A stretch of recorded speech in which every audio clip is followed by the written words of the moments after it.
Welcome to film Jalsa. This is Shraddha. ఇప్పటి వరకు మనందరం చాలా ఎక్సైటెడ్గా ఎదురు చూస్తున్న గేమ్ చేంజర్ మూవీలో నుండి టీజర్ కట్ అయితే రిలీజ్ చేశారు. ఇక టీజర్ కట్ కన్నా ముందు టీజర్కి ప్రోమోని కూడా రిలీజ్ చేయడం జరిగింది.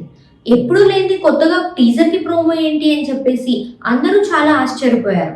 కానీ వన్స్ టీజర్ని చూసిన తర్వాత ఇలాంటి టీజర్కి ప్రోమో కట్ ఉండాల్సిందే అని చెప్పేసి అందరూ ఫుల్ ఎక్సైటెడ్గా ఉన్నారు. ఇక వన్స్ టీజర్ని చూసిన తర్వాత ఈసారి global star Ram Charan mass పర్ఫార్మెన్స్తో దుమ్ము దులిపేయబోతున్నారు అని చెప్పేసి మెగా అభిమానులందరూ ఫుల్ ఎక్సైటెడ్గా ఉన్నారు. ఇక అదలా ఉండగా మన డైరెక్టర్ శంకర్ మాత్రం ఈసారి గేమ్ చేంజర్ ఫిలింతో రామ్ చరణ్ గారితో కాంబినేషన్లో గట్టిగానే కంబ్యాక్ ఇవ్వబోతున్నారు అని చెప్పేసి అందరూ ఫిక్స్ అయిపోయారు.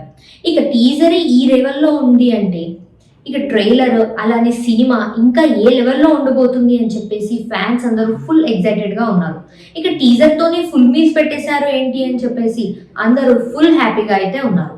ఇక అదంతా అలా ఉండగా టీజర్ చూసిన తర్వాత మన నేషనల్ మీడియాస్ వాళ్ళు రామ్ చరణ్ గారి పర్ఫార్మెన్స్ గురించి చాలా పాజిటివ్గా అయితే రెస్పాండ్ అవ్వడం జరిగింది. Amar Ujala, pink villa, news 18, India today, news 24, Jagan English, Bollywood life, 123 Telugu, the Indian express, great Andhra, the economic times ఇలా చాలా నేషనల్ మీడియాస్ అయితే రామ్ చరణ్ గారి పర్ఫార్మెన్స్ ని చూసి చాలా ప్రేస్ చేయడం అయితే జరిగింది. రామ్ చరణ్ ఈ simply unpredictable in this action packed political drama అని చెప్పేసి పింక్ విల్లా వాళ్ళు అయితే ప్రేస్ చేయడం జరిగింది. ఇక రామ్ చరణ్ స్టంట్స్ అయితే అన్ప్రెడిక్టబుల్ గా ఉండబోతున్నాయి ఐఏఎస్ ఆఫీసర్ గా అని చెప్పేసి న్యూస్ 18 వాళ్ళైతే అనడం జరిగింది. Ram Charan promises and unpredictable entertaining movie అని చెప్పేసి ఇండియా టుడే మీడియా వాళ్ళైతే చెప్పడం జరిగింది. Ram Charan turns as a mass hero in Shankar's direction అని చెప్పేసి న్యూస్ 24 వాళ్ళైతే చెప్పడం జరిగింది.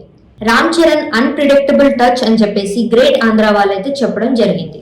ఇలా ఇన్ని నేషనల్ మీడియాస్ వాళ్ళందరూ ఇంతగా ప్రేస్ చేస్తున్నారు అంటే ఇక ఈ సినిమా ఏ లెవెల్లో ఉండబోతుందో మనందరికీ అర్థమైపోయి ఉండాలి.